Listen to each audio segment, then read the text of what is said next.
en el devenir de su vida. Y no solamente en la parte profesional, sino en la parte humana. Es un peruano, un limeño o limense que ha destacado, y esta es su segunda obra. Tiene otra que se llama Trombos y Patines, que también fue laureada, fue premiada también. Y esta obra, que fue ya en la Feria Internacional de Colombia, editada por Oveja Negra. Me acabe el honor, como peruano, como un editor, que retomo la aposta de mis padres, porque nuestra editorial se fundó en el 1942. Somos la única editorial peruana que está vigente en el momento. De esos años me refiero. Sin más prolegómenos, sin más pérdida de tiempo, le cedo la palabra al autor de la obra que me ha cabido el honor de presentar a ustedes, el escritor Rafael Rivera Mundaca. Un aplauso, por favor. Sí. Bueno, muchísimas gracias a todos los presentes. Disculpen un poco, estoy un poco afónico. El cambio de clima, los aeropuertos que tenían que llegar hasta acá. Los agradecimientos pertinentes a las organizadoras de la FIL Lima 2024, que debe haber algún representante por ahí, a la distribuidora Rivera, representada por su propietario, el doctor Luis Enrique Rivera Morales, amigo personal de muchísimos años, mercedario, al legendario librero colombiano, propietario también de la legendaria editorial colombiana Oveja Negra, que fue el primero en tener conocimiento de esta novela y haberla impulsado en la Filbo de este año 2024, la Feria Internacional del Libro de Bogotá, a la Université Montréal, bueno, está la profesora, a quien agradezco su participación, representada también por sus profesores Olga de Viga y Juan Carlos Bodensi, y por último, siempre en mi mente, en mi corazón, a mi Lorito Soto Guillén, mi esposa. En el año 2023, y luego de una espera de décadas, retomé mis viejos apuntes, mis viejas cosas, para plasmar un escrito, una historia que me había sido contada por el mismo protagonista, mi amigo, mi hermano, Enrique La Rosa Matos, que hoy está presente, pero nos acompaña desde el cielo. Su familia está aquí. Muchísimas gracias por venir también. Bueno, retomé esos manuscritos, los pasé al ordenador entre risas y sollozos, ya que estábamos recordando los años 80, los deliciosos años 80, principio de los años 80, en que la vida era verdaderamente apacible y disfrutábamos del buen rock en español, disfrutábamos de un horrible pisco que lo tomábamos asquerosamente, pero algo nos decía. Pero sobre todo disfrutábamos mucho del amor, la compañía y la amistad.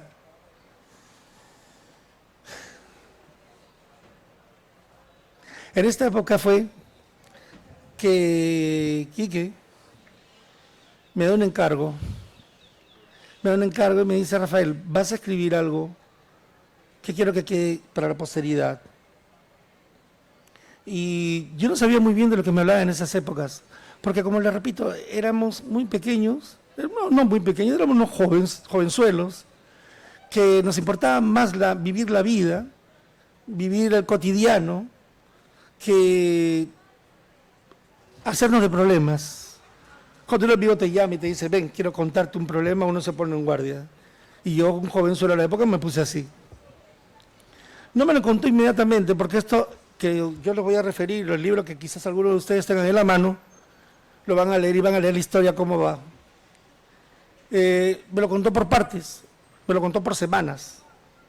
Cada semana que comenzamos una nueva, vamos a decir, un nuevo vacilón, una nueva juerga, que comenzamos con las sonrisas, y él terminaba llorando y terminaba temblando de rabia, de desilusión, de frustración.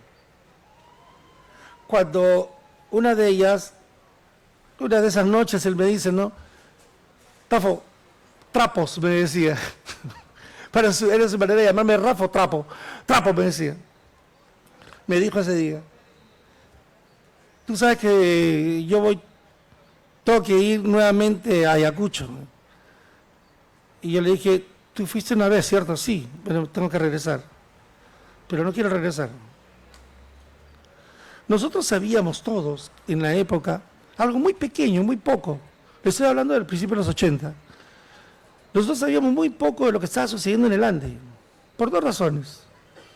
Primero porque parecía que en la época el gobierno no le importaba mucho, inclusive un presidente por ahí llamó a estos terroristas unos abigeos que roban vacas y nadie sabía lo que pasaba.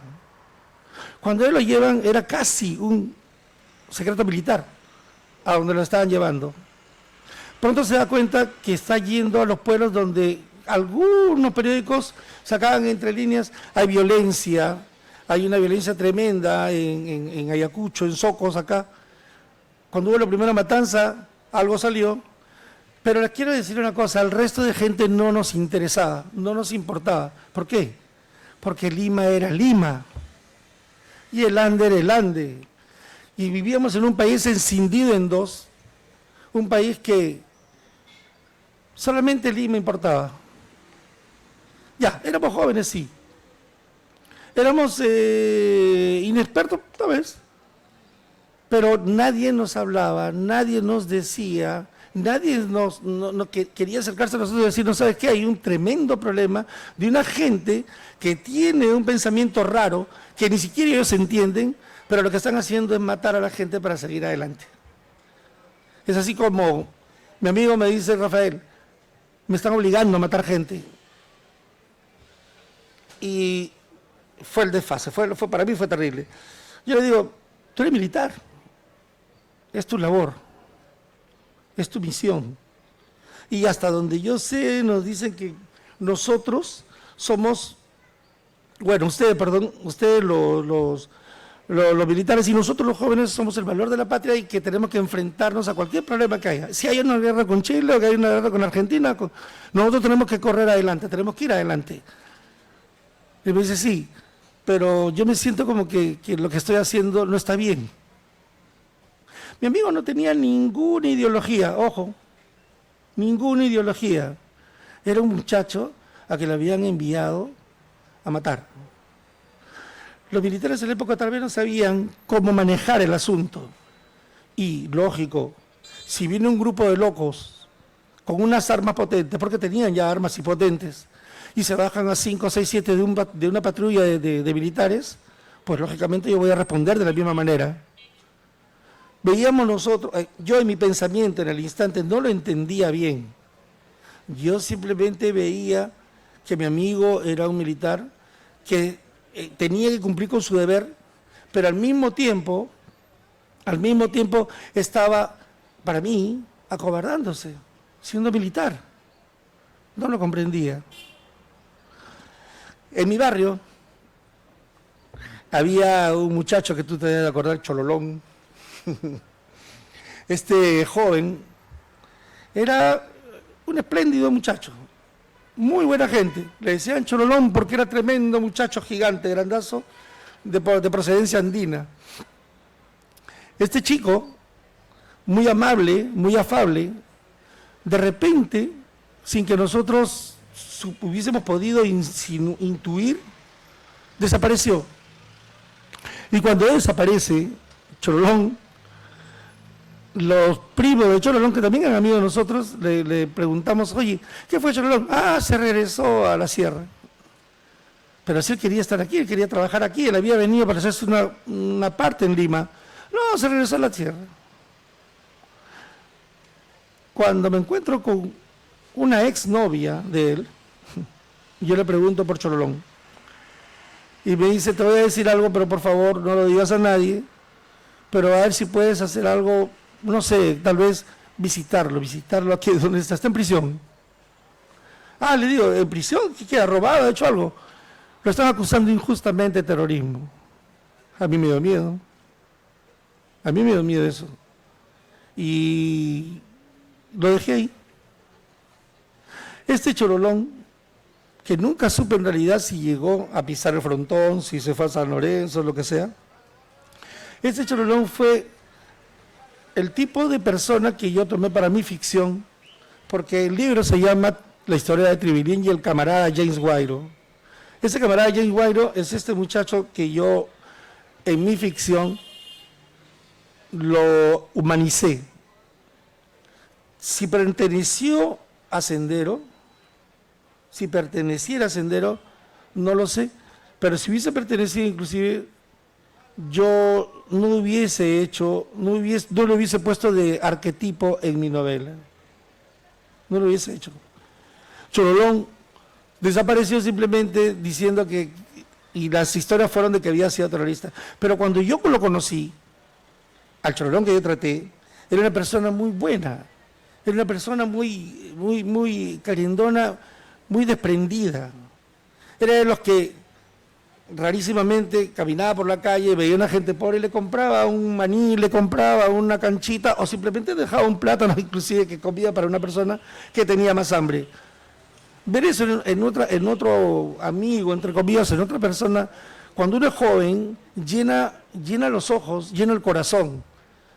Porque a pesar de que mi mamá y mi papá me inculcaron buenos valores, buenas cosas, yo decía, ¿no? Ese es el ejemplo de la gente en verdad que es buena. Y se me quedó en la cabeza que él era bueno. Por eso en mi ficción, tanto él como vamos a llamarlo con su nombre ficcional, como Tribilín, buscan la manera de desertar juntos. Quieren salir de la vorágine de violencia en que los han metido.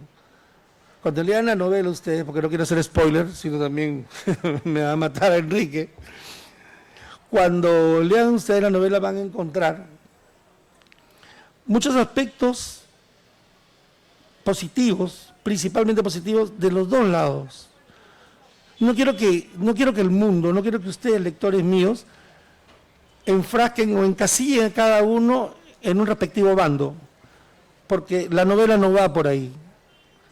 Mi amigo me dio un legado, me confió un legado no para quejarse, sino para que yo vea, para que yo pueda contar de que la gente de mi generación estamos en contra de toda violencia, a pesar que se nos hacía violencia a nosotros. A Ismael Guzmán, como ustedes todos saben acá, llegó al país a destruirlo. Y por poco lo logra. Dentro de su insanía, de su menjurje de ideología que tenía, porque no era una cosa definida, pudo convencer a muchos incautos. Pero inclusive en estos incautos, cuando yo he tenido la oportunidad de ver los juicios, de escuchar las grabaciones de los jueces sin rostros de aquella época, muchos de ellos terminaron arrepintiéndose, quizá de corazón, peruanos igual que tú, igual que yo, igual que ustedes. Quiere decir que tampoco, a pesar de la insanía, a pesar de la locura que inoculó este hombre, este monstruo, a pesar de ello, a pesar de haberlos convencido de tomar las armas, al final se dieron cuenta que la violencia no compraba nada. Ellos querían comprarse un país con violencia y no lo lograron. El Perú respondió con violencia y no lo pacificó. En lo personal, en mi fuero personal, yo creo que la pacificación del país ha avanzado muchísimos años después de que Fujimori nos dijera de que el país estaba completamente pacificado. No creo. La pacificación de mi país la he encontrado ahora que he regresado yo. Ahora que veo que todos tenemos un trato diferente. Créanme amigos, la vez que yo me fui, en los años 90, principios de los 90, había una escisión entre la gente de piel un poco desteñida con el andino, con el que tenía procedencia andina. En esa época había una parte terrible, una mirada displicente, un apartar a las personas. Y hoy en día veo yo una paridad increíble. Yo creo que recién en esa paridad, en esa mirada de igual que tenemos todos los peruanos, que estamos comenzando a tener todos los peruanos, estamos comenzando recién a tener la pacificación que pedíamos. Pero regresando al libro, regresando a la historia, algunos de ustedes preguntan ¿por qué Potaguerra? Como lo dijo Catarain en un momento, y es posible que lo va a decir Lucho Rivera, hay que comprar el libro para saber exactamente por qué Potaguerra. Pero les adelanto un poquito, les adelanto un cachito. Quiero que sepan que el título lo puse como homenaje principalmente a mis compatriotas del Ande, como un reconocimiento a su riquísimo acento y riquísima aceptación. Por eso el Potaguerra. Por eso es que además del mensaje de solidaridad, de hermandad, de amistad que tiene, es un mensaje de unión. No es una novela más de terrorismo, no es una novela más de violencia, a pesar que van a encontrar muchos pasajes que son terribles, que son fuertísimos.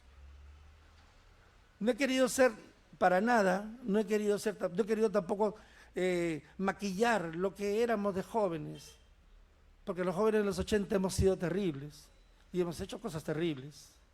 Pero quiero que sepan también que todos aquellos que fueron partícipes, todos aquellos que tuvieron que empuñar un arma para esa época poder tratar o pensar que iban a pacificar el país, no lo hicieron con una sonrisa en la cara como que nos quieren vender.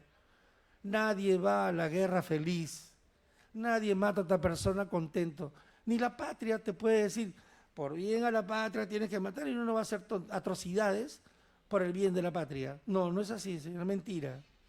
Mi amigo regresó, y mi amigo regresó completo, físicamente, gracias a Dios, pero moralmente, interiormente, a pesar de recibir los mejores valores morales que a mí personalmente, que yo fui testigo, mi amigo vino con una moral en el suelo, porque no se sentía bien, porque yo tampoco me hubiese sentido bien si me hubiesen obligado a hacer cosas que yo no quería. Él regresó diferente. A los infantes, algunos aspectos tienen de realidad, otra ficción, ¿ok? Esta es ficción, pero se acerca a lo que me dijo, ¿sabes qué me dice Rafa? Ni los animales se salvan, porque a veces hemos tenido que matar hasta animales. Me lo dejó para mi imaginación y construí este capítulo en el libro. Dice así: un infante de marina lo puede todo, no se rinde nunca, y solo muerto deja sus obligaciones. Se lo dijeron en repetidas ocasiones hasta la saciedad, y en su afán de averiguar eso, es que aún estaba ahí formado muy derechito con el resto de sus compañeros. Las penurias y vicisitudes que había pasado no serían ni la tercera parte de lo que viviría más adelante. Al principio, su permanencia en la marina se debió, más que por el miedo, por el tesón que le puso en demostrar a su padre que él no lo vencían unos cuantos cachacos de mierda con sus golpes y lisuras, y que te andan diciendo que, a ver, maricón, vete a casa, pídele a tu papi que pida tu baja, porque tú no aguantas, porque la infantería es para los hombres que aman las armas y no las muñecas. Y mascullando la rabia, fue cambiando esa demostración filial por la afrenta personal. Y aquello se le convirtió definitivamente en una cuestión de honor. Fue por eso que se quedó. ¿Y por qué? Y porque además sabía que se enfrentaba a un padre cruelmente burlón, ignorante e iracundamente irascible, capaz de quitarle hasta el apellido si no iba al ejército, si no iba a la marina, perdón, que habría demostrado que él no servía ni para taparle el hocico a unos cuantos engreídos de mierda. Así fue como, en el devenir de los días de entrenamiento, con sus pruebas extremas y sus órdenes completamente sin sentido, Tribilín vivió por adelantado los horrores de una guerra, con sus respectivos traumas, sus moretones exteriores e interiores, y la ineludible pena de perder a su primer amigo. Fue durante la escaramuza que hicieron frente al mar de Chancay. Un día antes de las maniobras en el mar, les dieron permiso para ir a casa con la única consigna de dormir aquella noche con los suyos. El franco debía de hacerse dentro de los más completos hermetismos. Era algo muy simple, ir a casa sin revelar la razón de esa salida, pero sí con una consigna importantísima: que al regreso a la base lo hagan con la mascota del hogar. A la mañana siguiente casi todos se presentaron en las arenas de Ancón con sus perros. Otros lo hicieron con gatos, con loros, con monos, y hasta un desafortunado que lo hizo con un carnerito maltón. De pronto, la playa se hizo una gigantesca tienda de mascotas, en donde los Fidos, Duques, Laicas y Félix armaron tremendo alboroto que pusieron de vuelta y media a los curtidos militares. Inesperadamente, los duros instructores de la Armada se volvieron santos y noble Francisco de Asís, repartiendo vituallas para las mascotas y sus dueños. En medio de toda esa fiesta que pareció organizada por la Sociedad Protectora de Animales, Tribilín y Bombita, su perro, observaban ya con cierta desconfianza el repentino cambio de actitud de los militares. A Tribilín le había costado trabajo y dinero llevar a Bombita hasta Ancón, convencer a Patti, su hermanita, de que el perro no sufriría en lo más mínimo. Tuvo que venir acompañado de dinero en garantía, que él sabía perfectamente que iba a regresar a su bolsillo. Pues me dijeron que solo quería probar el grado de cariño que teníamos con nuestros animales. Además, querían ver cuál mascota es la más inteligente y a lo mejor se ganaba un premio. Pero ahora que estaba acariciando a Bombita y viendo a Malacara, el más malo de todos los instructores, darle besitos en la oreja a un Cocker Spaniel, cuando bien se lo podía haber tragado crudo, lo asaltó una sensación de terror en vez de provocarle un sentimiento de ternura. Un oficial provisto de un megáfono ordenó a todos formarse con sus mascotas al lado. Dejen la comida y el agua y carguen sus fusiles al hombro que nos vamos hasta el Ecuador. A esto los aún enternecidos aspirantes a infantes de marina contestaron con risas y viva el Perú. Pero muy pronto comprendieron que de veras aquella marcha parecía culminar en el rincón más norteño de la patria, pues caminaron y caminaron y caminaron con el fusil en un hombro y su mascota en el otro. A nadie se le permitió ni por un momento poner el animal en el suelo. Tú lo trajiste, tú lo cargas, gritaban a cada momento los instructores con sus megáfonos desde los jeeps, y a cada paso los Fidos, Duques, Laicas, Félix se hacían más y más pesados. Cada que alguien no podía más con el peso y se le caía al suelo con su animal, los instructores se apresuraban, bayoneta en mano, a hacerle un corte profundo en las carnes de la mascota, a lo que el muchacho caído se levantaba prestamente para impedir el sacrificio. Ustedes flaquean y ellos pagan, gritaban los instructores. Para cuando hicieron la primera parada, a 15 horas de empezar, el muchacho que había llevado el carnerito maltón llegó ensopado en la sangre de su propio animal y con las rodillas destrozadas de cada caída. Tribilín tuvo que hacer un esfuerzo sobrehumano para no ir al suelo ninguna vez, a pesar de que Bombita a cada paso pesaba más y más. El pensar en la crueldad con que los instructores hundían sus afilados metales en las indefensas mascotas le proporcionaba una resistencia increíble, que solo le podía generar la rabia. Así, cuando llegaron a la primera parada, los instructores lo premiaron por su resistencia con 5 minutos de descanso, permitiéndole dejar a Bombita en el piso, mientras los otros, aún sentados, debían seguir cargando sus mascotas. Aquello fue en realidad una suerte de premio-castigo, pues ni bien puso a Bombita en el suelo, sintió despertar todo el cansancio aletargado y al retomar nuevamente el fusil y su perro para emprender la tediosa caminata, Bombita se hizo de plomo y no lo pudo levantar. Fue el mismo Malacara quien, cuchillo en mano, le hizo un corte perfecto, deslizante, casi cirujano, a la altura del muslo.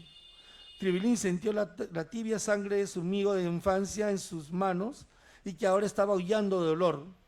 En ese momento se acordó cuando su mamá lo trajo a casa cachorrito.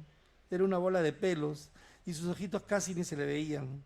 Patti, pequeñita, recién hablaba. Y en la televisión recuerdo que había una propaganda de chicle en que salió un elefante haciendo globos. A ella le gustaba mucho el comercial. Y siempre que la pasaban, ella repetía, mira mamá, Bombita, igual que cuando mi vieja trajo al perro a la casa. Patti, en cuanto lo vio a Bombita, y así, por esa razón, le pusimos Bombita. Y ahora puta que me lo están matando. Y empezó a caminar confundiendo rabia, pena, cansancio, y aquello nunca acababa. De pronto se percató que la saliva se le hacía terrosa en la boca y en el estómago, que le empezó a crujir de hambre. pues ya para entonces llevaban caminando casi un día sin tomar líquidos ni comer. Por eso se le hizo secundario a lo principal. Ahora era salvar a Bombita y llevarlo a casa. Ahí te curaré, ahí te curaré y te compraré chocolates. Y para Pati también, para que me perdonen los dos. Y a ti te regalaré mi bistec si me toca, Bombita, esta noche. O si no, te frío un huevo. O ya sé, te compro una bolsa gigante de papa chipi, esa que te encanta, pero por favor deja aullar. Te juro que no te soltaré hasta llegar a casa. El holocausto comenzó al atardecer de ese domingo. Cada instructor había llevado un can, pero era muy probable que los habían recogido de la calle. Ellos hicieron todo el camino en los jeeps y acariciando a cada momento a los perros. Era la puesta de sol y Tribilín observaba una de las más bellas de su vida y que jamás olvidaría, no solo por lo espectacular de su horizonte, sino por lo que luego registraría en su mente. Los instructores pararon la marcha y ordenaron dejar a los animales en el suelo. Muchos de ellos habían muerto desangrados en manos de sus dueños. Los muchachos entumecidos pedían agua y a gritos derrumbados en la arena. No hay agua para nadie, le gritaron, y también les ordenaron hacer un gigantesco círculo alrededor del jeep principal. Entonces uno de los militares trepó en el capó del carro. Era Malacara, con el torso descubierto y mostrando al mundo su increíble constitución física, provista de pelos rubios por todos lados y salpicado de diminutos y multicolores lunares. Subió al perro que había llevado y empezó a decir: este es Gonzalo, mi perro. Tiene 2 años, eso creo. Me lo regaló mi vieja. Gonzalo es una mierda. Muerde niños, muerde ancianos, roba la carne del almuerzo de los oficiales y se las arregla para echarle la culpa al gato del cocinero. Como ven, Gonzalo es una basura de perro y para colmo lleva el mismo nombre del criminal más perverso de la historia en el Perú. Ustedes lo conocen y no tengo por qué ensuciarme la boca repitiendo su nombre. Sí, Gonzalo no tiene perdón de nadie, pero aún así lo quiero, porque es mi perro y me ha acompañado hasta Ayacucho muchas veces. Mi patria me ha vuelto a llamar y me ha dicho: Malacara, tu Perú tiene hundidas las piernas hasta las rodillas en la mierda del terrorismo. El comunismo quiere quitártelo todo y tú debes ir a la puna para impedirlo. Impedir que esos hijos de puta te quiten hasta la tumba de tus padres. Y precisamente eso haré. Los muchachos tirados en el suelo escuchaban atentos. Malacara los aplastaba con la mirada. Les trataba de comunicar su estado anímico dentro de la más férrea disciplina militar. Él prosiguió: como ustedes, yo también tengo sed, pero han dicho que no hay agua y un buen infante de marina saca algo de tomar hasta las mismas piedras. Entonces levantó a su perro cogido de las patas traseras y empuñando su puñal lo degolló en el acto, para poner la boca en la seccionada yugular del perro y beber ávidamente de su sangre. Los infantes, horrorizados, se quedaron estupefactos. En el zamaqueo mortal, el animalito bañó por completo a la militar con su sangre, la misma que le dio un aspecto feroz y demencial. A lo lejos, el sol se ponía lentamente en un mar perfectamente azul y manso. Era el sunset, más hermoso que jamás había visto, loquito, y eso me quedó grabado en mi memoria. Eso y la figura de ese gigante rubio que se atragantaba con la sangre de su perro, teniendo como marco esa impresionante puesta de sol. La orden seguida fue degollar a las mascotas y saciar la sed. Órdenes que en el mayor de los casos tuvo que ser cumplida a punta de bayoneta, dejando de ese modo gran parte de las arenas empantadas con la sangre caliente de los animales. Tribilín tomó a Bombita con el llanto contenido, lo besó una y otra vez, a lo que el perro respondió con húmedos lengüetazos de afecto que evidenciaron su nerviosismo. No supe qué hacer, loquito. ¿Qué le dices a un amigo cuando sabes que lo tienes que matar? Uno de los instructores, algo apiadado, le entregó una pistola y le dijo que sería más fácil y rápido. Él, completamente fuera de sí, por el cansancio, el hambre, la pena y la incredulidad de lo que estaba pasando, solo atinó a recibirla, apuntar a la cabeza de su perro y disparar. Porque quiso que todo acabase en el acto. Malacara se le apareció entre el griterío ensordecedor de las agonías de los animales, acercándose a su oído izquierdo para aconsejarle que la sangre de la cabeza era más dulce que la yugular y que recordarle que tenía la orden de beberla. Entonces Tribilín, automatizado por todo aquello y con el lógico pánico de quien ve el peligro de su vida, empezó a succionar la cabeza de Bombita, mientras caía la noche y los cefantes se deshacían entre vómitos y llantos.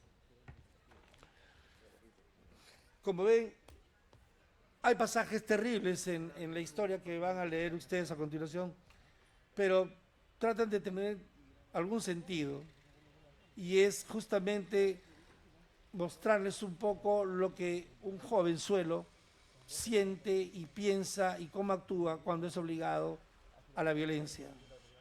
No más violencia en el país. Muchas gracias, amigos.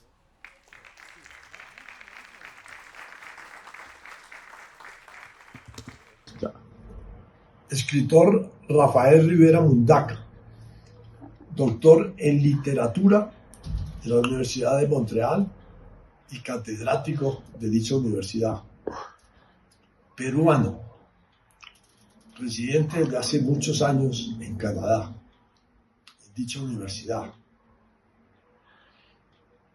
Luis Enrique Rivera Morales, editor consumado y a quien admiro mucho, de dos grandes editoriales, Editorial Mercurio, Ediciones Culturales Marfil. Su editorial tiene tan solo 82 años, fundada por su madre y su padre en abril de 1942, la más antigua de todo Perú. Y me honro de en este momento ser coeditor con Luis Enrique, con sus editoriales, de este magnífico libro.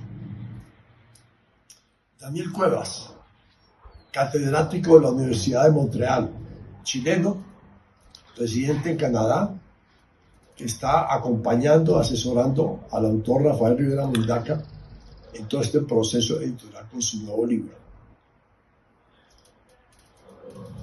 Hablemos un poco de la historia de este libro. A mí me sorprende mucho cuando a inicios del año me dice mi asistente que me llaman de Canadá, de Montreal. Y yo, Montreal, Canadá, no tenemos nada allá. Y entro en conversación con el vasco, Rafael, peruano y canadiense, Rafael Rivera Mundaca. Me dice que tiene un libro, Pota Guerra, que es la historia del Perú en la guerra civil, contada de una manera de ficción y de una manera realmente apasionante. Y me dice que lo quiere publicar en Oveja Negra. Pero en Oveja Negra, ¿por qué? Habiendo tantas editoriales en Canadá. Me dice, no, yo quiero que sea la editorial. Eso a mí me impacta mucho. Desde Canadá busquen a la editorial para que les publiquemos un libro.